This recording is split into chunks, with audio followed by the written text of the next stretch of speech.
दोस्तों नमस्कार, आप सभी का स्वागत है आज की इस क्लास में। यहाँ पर हम आपके लिए एक और मॉक टेस्ट लेकर के आए हैं जीके जीएस का, जो आपकी परीक्षा सुपर टेट प्राथमिक और जूनियर दोनों के लिए हेल्पफुल होगा। आज के इस मॉक टेस्ट में सिर्फ 30 क्वेश्चन होंगे, लेकिन क्वेश्चन बहुत ही जबरदस्त है। सारे क्वेश्चंस का आपको क्विक रिवीजन भी कराया जाएगा। शुरू करते हैं पहले क्वेश्चन से। जितने भी लोग लाइव जुड़े हैं उन सभी का बहुत बहुत स्वागत है। प्रथम जैन संगीति किसके समय में आयोजित की गई थी? अजातशत्रु, चंद्रगुप्त मौर्य, अशोक या फिर बिंदुसार? पहले प्रश्न का यहां पर सही जवाब होगा अजातशत्रु के समय में पहली जैन संगीति का आयोजन किया गया 310 ईसा पूर्व। कहां? पाटलिपुत्र में। ठीक है, इसी जैन संगीति में जैन धर्म जो था वो दो भागों में बट गया, दिगंबर और श्वेतांबर। जैन धर्म के 12 अंगों का संपादन इसी बौद्ध संगीत के दौरान किया गया था। दूसरा प्रश्न, बंदी जीवन किसकी कृति है? अरविंद घोष, वरिंद्र कुमार घोष, बीजी तिलक या फिर सचिंद्रनाथ सान्याल? प्रश्न संख्या 2, बंदी जीवन जो है ये सचिंद्रनाथ सान्याल की कृति है। पहली बार आपने ये प्रश्न पढ़ा होगा, गलत होना स्वाभाविक है। प्रश्न संख्या 3 देखिएगा, निम्न में से कौन सा युद्ध शेरशाह सूरी से संबंधित नहीं है? चौसा का युद्ध, सूरजगढ़ की लड़ाई, बिलग्राम का युद्ध, सामगढ़ की लड़ाई? प्रश्न संख्या 3 उत्तर होगा यहाँ पर सामगढ़ की जो लड़ाई है वो शेरशाह सूरी से संबंधित नहीं है। किससे संबंधित है? तो शाहजहां के पुत्रों के बीच उत्तराधिकार युद्ध से संबंधित है सामूगढ़ की लड़ाई। सूरजगढ़ की लड़ाई जो है ये शेरशाह ने बंगाल के महमूद शाह को हराया। चौसा का युद्ध में शेरशाह ने हुमायूं को हराया। बिलग्राम के युद्ध में शेरशाह ने हुमायूं को हराया। निम्नलिखित में से कहां से प्राचीनतम स्थायी जीवन के प्रमाण मिले हैं? हड़प्पा, मेहरगढ़, नर्मदा घाटी या फिर मुंडीगांव? क्वेश्चन नंबर 4, मेहरगढ़ से मिले हैं प्राचीनतम स्थायी जीवन के प्रमाण। ऑप्शन नंबर बी यहां पर सही होगा। बात करें अगर हम मेहरगढ़ की तो इसकी तिथि लगभग 7000 ईसा पूर्व मानी जाती है। यहीं से स्थायी जीवन और कृषि के प्रमाण मिले हैं। प्रश्न संख्या 5 देखिएगा, हड़प्पा सभ्यता से किस धातु की प्राप्ति नहीं हुई है? लोहा, तांबा, चांदी, कांसा? क्वेश्चन नंबर 5, लोहा की प्राप्ति नहीं हुई है, यहां पर पहला ऑप्शन सही होगा। ठीक है, हड़प्पा सभ्यता एक कांस्य युगीन सभ्यता थी, यहां से लोहे का प्रमाण नहीं मिला है। भारत में लोहे का प्रमाण 1000 ईसा पूर्व में उत्तर वैदिक काल में मिलता है। क्वेश्चन नंबर 6 देखिएगा, किस सिख गुरु की हत्या मुगल शासक द्वारा कर दी गई थी? गुरु अर्जुन, गुरु अंगद, गुरु गोविंद या फिर गुरु हरिकिशन? प्रश्न संख्या 6, वीडियो पसंद आया हो तो क्लास को आप शेयर करिएगा और लाइक भी कर दीजिएगा। प्रश्न संख्या 6, गुरु अर्जुन की हत्या मुगल शासक के द्वारा की गई थी और यहां पर हम बात करेंगे गुरु अर्जुन देव जहांगीर के द्वारा हत्या की गई और गुरु तेज बहादुर औरंगजेब के द्वारा हत्या की गई। 10 सिख गुरुओं में से 2 सिखों को मृत्युदंड की सजा मुगल शासकों के द्वारा दी गई थी। किस मुगल बादशाह ने शाहरुख नामक सिक्का चलवाया? किस मुगल बादशाह ने शाहरुख नामक सिक्का चलवाया? ऑप्शन में है बाबर, अकबर, जहांगीर, औरंगजेब। आज की इस क्लास में हिस्ट्री से आपको ज्यादा प्रश्न देखने को मिल रहे हैं।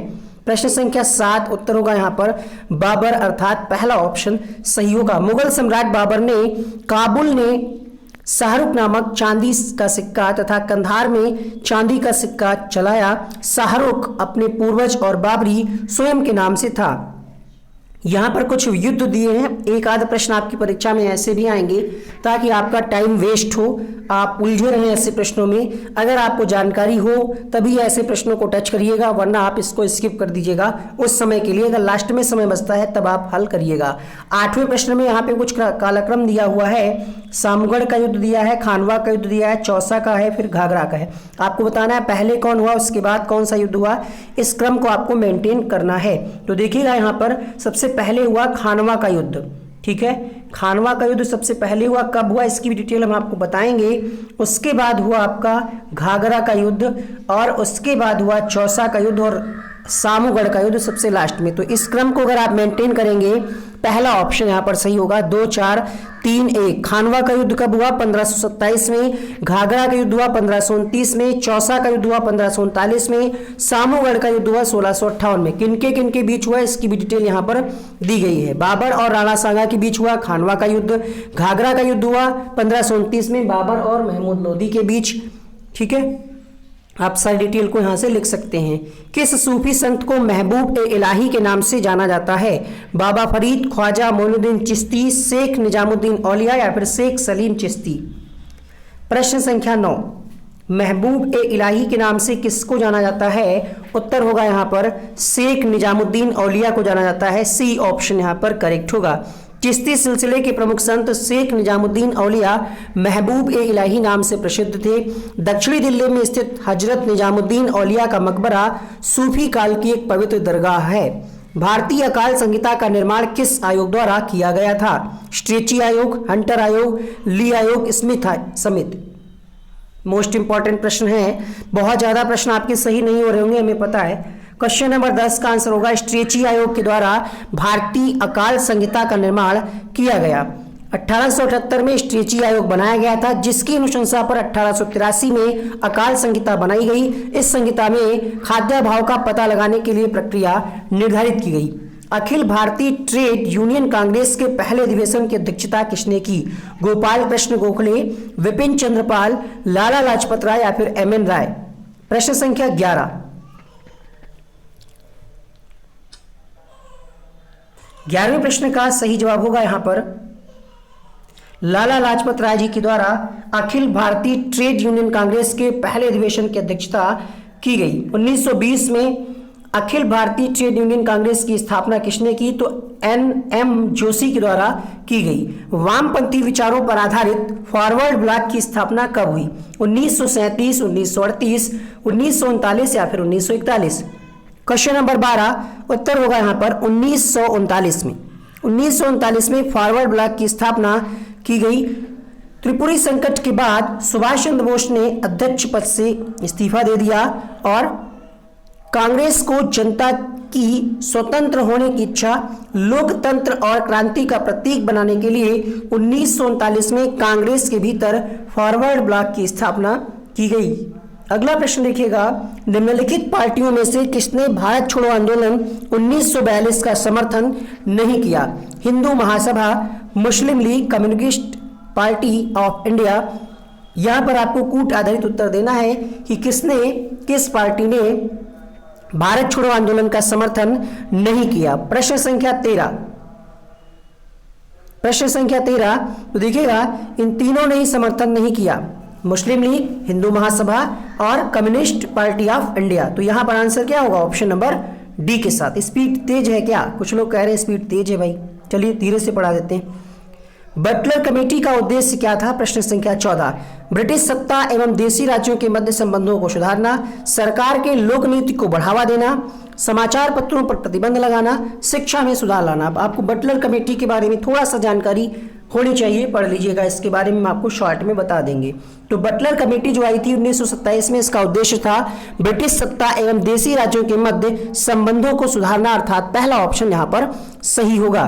इस कमेटी को भारतीय रियासत कमेटी भी कहते हैं। तो प्रश्न पूछा जा सकता है कि बटलर कमेटी का अन्य नाम क्या है, या इसको हम किसी और नाम से जानते हैं, तो उसका नाम आपको बताना पड़ेगा। भारतीय रियासत कमेटी।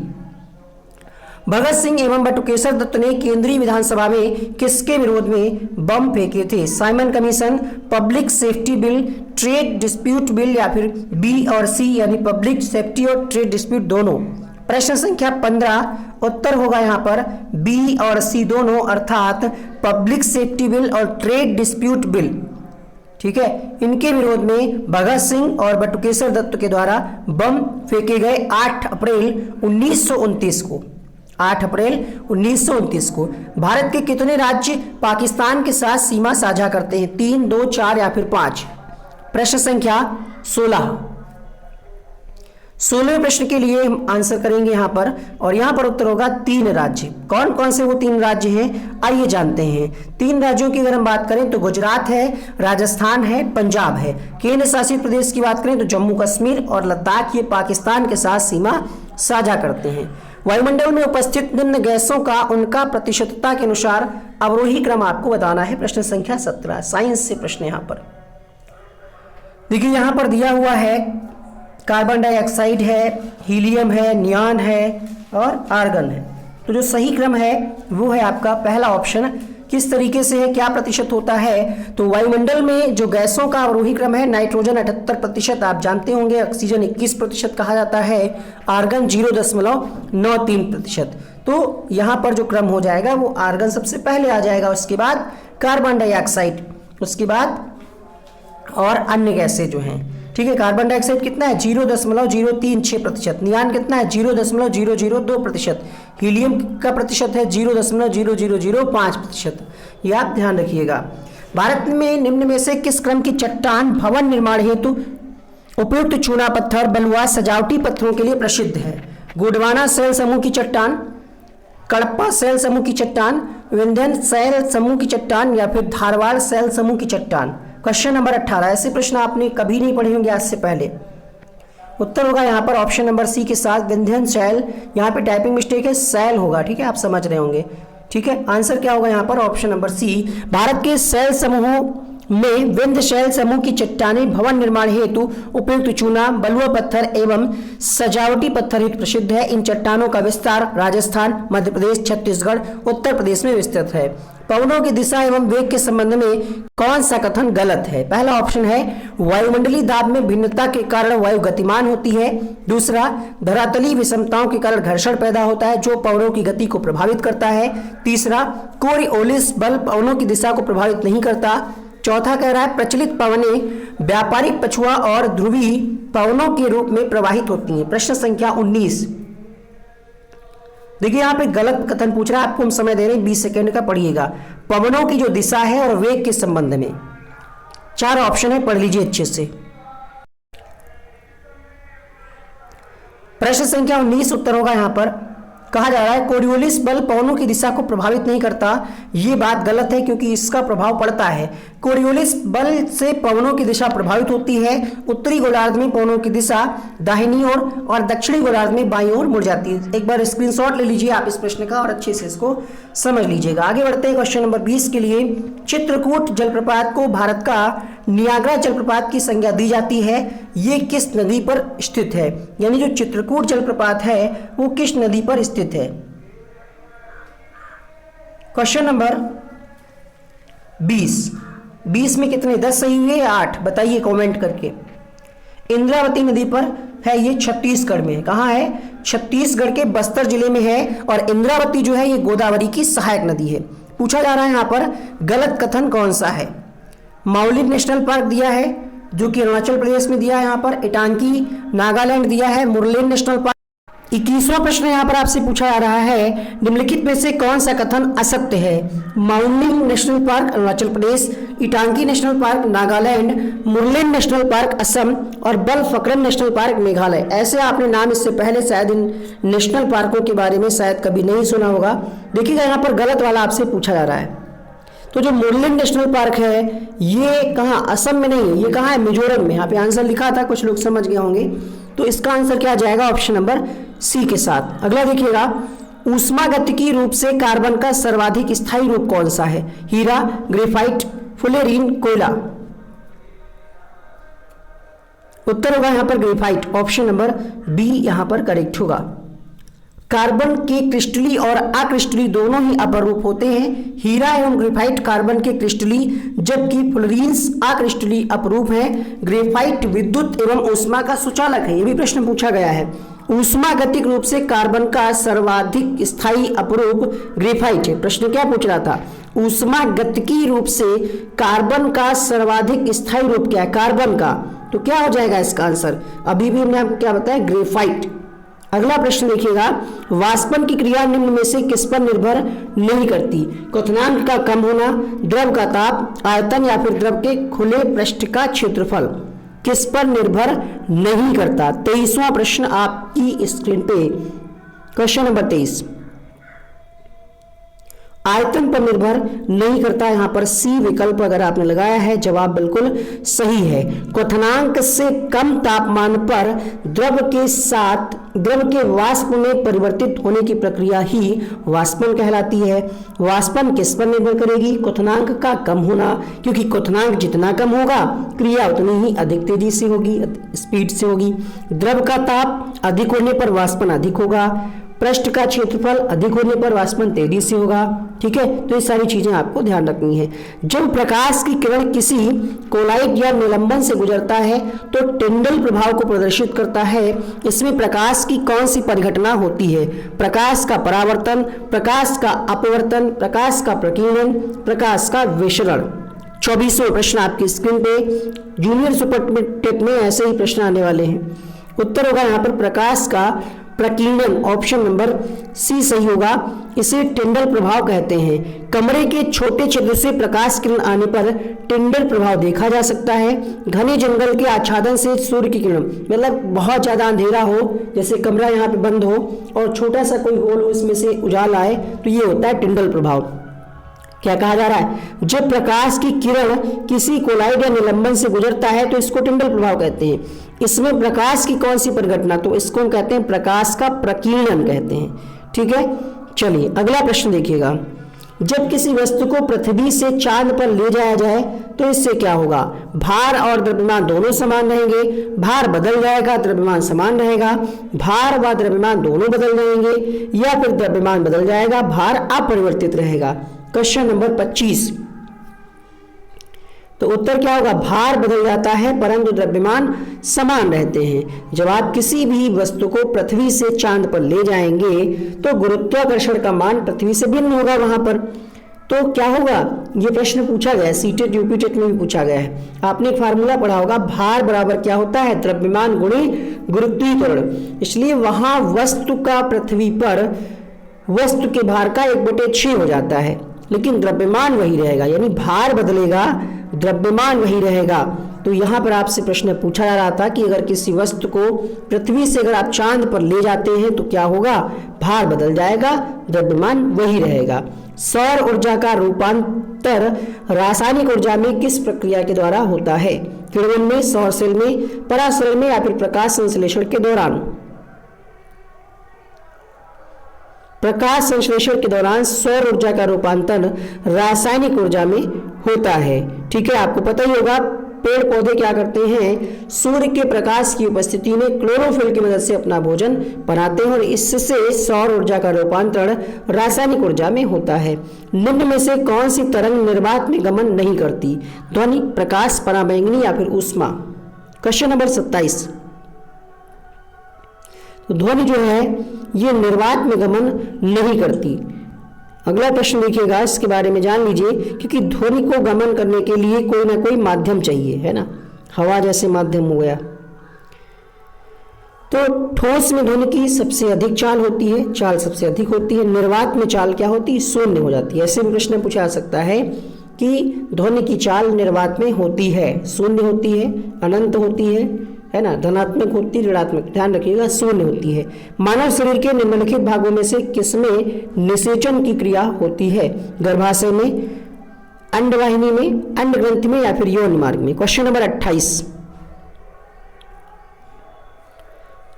बायोलॉजी से एक प्रश्न यहाँ पर, आंसर होगा यहाँ पर अंडवाहिनी में, ऑप्शन नंबर बी यहाँ पर सही होगा। ठीक है, आगे बढ़ते हैं अगले प्रश्न के लिए। मानव में निषेचन की क्रिया अंडवाहिनी या डिंब वाहिनी नली में संपन्न होती है। यहाँ नर युग्मक यानी शुक्राणु, मादा युग्मक यानी अंडाणु में निषेचन क्रिया के द्वारा युग्मनज का निर्माण होता है और यही विकसित होकर के शिशु का निर्माण करते हैं।